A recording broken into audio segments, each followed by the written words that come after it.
السلام عليكم ورحمة الله وبركاته. وهذا سلامنا دمان أصحابتا دافع الدنيا joogta halkaan naga daawaneysaan ama channelka naga daawaneysaan waa channelka Somali Entrepreneur sidoo kale magacaygu waa Cabdulla DS kusoo dhawaada video kale maanta videogan idin haya muxuu noqon karaa asxaabay waxaan rajeynayaa in videogan idin haya oo aad ka heli doontaan waxaan ka hadli doonaa caawa oo videogan ka hadli doonaa group 5 wax la yiraahdo group 5 kana kulli waxaan rajeynayaa in aad wada xiisaysaan ama information fara badan aad ka doonaysaan sidoo kale asxaabta haddii videogan aad duubayo uu like badan yeesho iyo views badan waxaan rajeynayaa ama idinka ballan qaadayaa inaan video ku saabsan Canada aan idin soo diyaariyo okay haddana videoga guda galeynaa barnaamij group 5 baan rabnaa inaan ka hadalno waxaan rabnaa inaan ka hadalno qofka loo dacwoonayo iyo qofka maxay ahayd dacwadaha ahba intaba qofka dacwoonaya haddii aan ka hadalno waxyaabaha looga baahan yahay waxa looga baahan yahay qofka dacwoonaya inuu 18 sano uu ka weyn yahay sidoo kale qofka dacwoonaya waxa looga baahan yahay inuu citizen yahay ama baasaboorka dalka uu haysto ama haddii soo baasaboorka haysan uu haysto waxa la yiraahdo PR ama permanent residency oo ku meel gaar ah oo qofka maxay baasaboorka ku sugayo sidoo kale qofka maxay ahayd dacwoonaya waxyaabo looga baahan yahay waxa weeye inuusan dalka Canada ama dalka Canada uu joogo uusan dambi ka gelin sidoo kale shanta qof oo waxaan group 5 ka yiraahdo waa inay yihiin shan qof oo isku community ama isku dal ah oo Soomaali ah oo hal community ah lagama yaabo ama macquul ma aha inay dad community kala duwan ama dalal kala duwan inta isu yimaadaan ay dhahaan group 5 fan dad u xareynayna macquulna ma aha waa inay hal community yihiin ama isku citizen ama isku dal ka soo jeedaan ama Soomaali ay wada yihiin dadkaas sidoo kale waxaa laga doonayaa shanta qof saddex qof oo kamid ah inay full time shaqeeyaan labada qof oo kale dhib ma lahan haddii shaqo temporary ama ku meel gaar ay haystaan iyaga dhib ma lahan laakiin laba qof saddex qof oo kamid ah waxaa looga baahan yahay in ay shaqeeyaan full time sidoo kale waxaa looga baahan yahay shanta qof in ay saddex qof oo kamid ah oo full time shaqeeya inay $16,000 ay bank ku shubaan si qofka marka loo dacwoonayo muddo sanad ah qofkaas loogu hayo lacagtaas oo uu biisho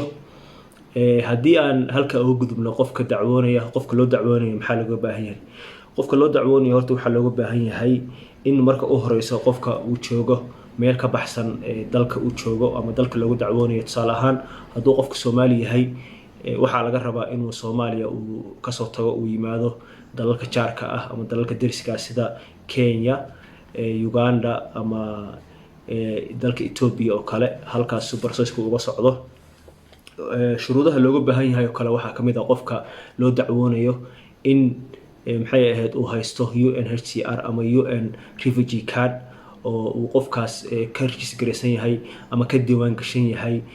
qaxootiga ama UN-ka haddii qofka uu weli kaarka helin laakiin processki uu socdo oo si uu kaar ku heli lahaa processkaas ama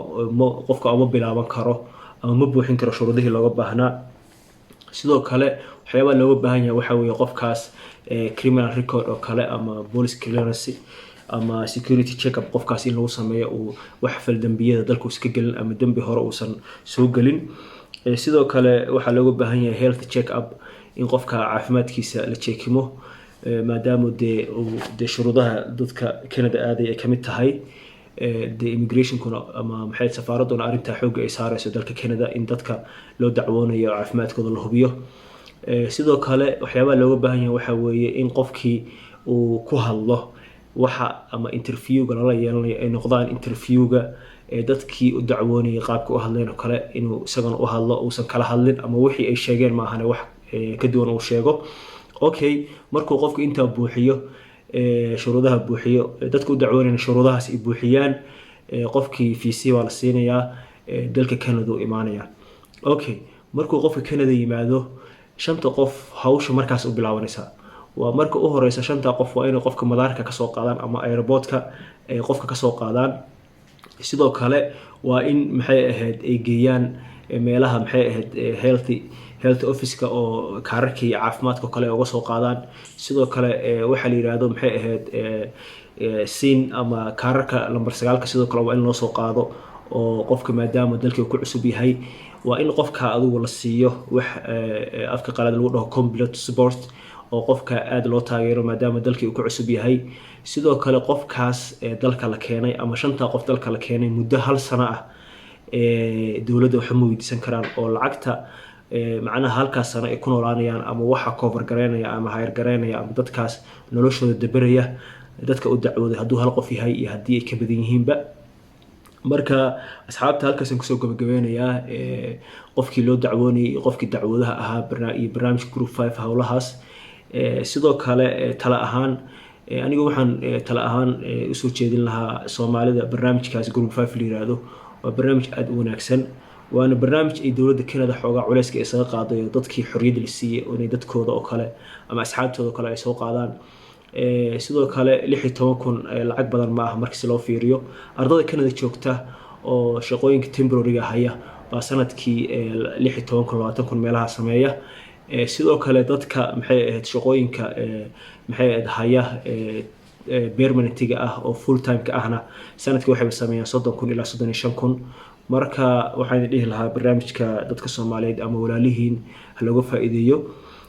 intaas aan kusoo gabagabeynayaa barnaamijka ama videoga kaga hadlayay group 5 ka asxaabay waxaan rajeynayaa in videoga uu idin anfici doono sidoo kale mar kale waxaan idin sheegayaa haddii videogan uu helo views badan ama like badan in barnaamijyo kale oo quseeya hawlaha Canada ama group 5 ka inaan ka soo hadli doono insha Allah asxaabta waxaan idin rajeynayaa video la mid inta ku kulmayno in macnaha aan insha Allah ilaahay idinkiis aan maxay ahayd iska warhayno teeda kale channelka subscribe saara gambaleelkana furta si channelku channel weyn u noqdo inta video kana la mid ku kulmayno waxaan idin rajeynayaa caafimaad iyo bashbash. Assalaamu calaykum waraxmatullaahi wabarakaatuh.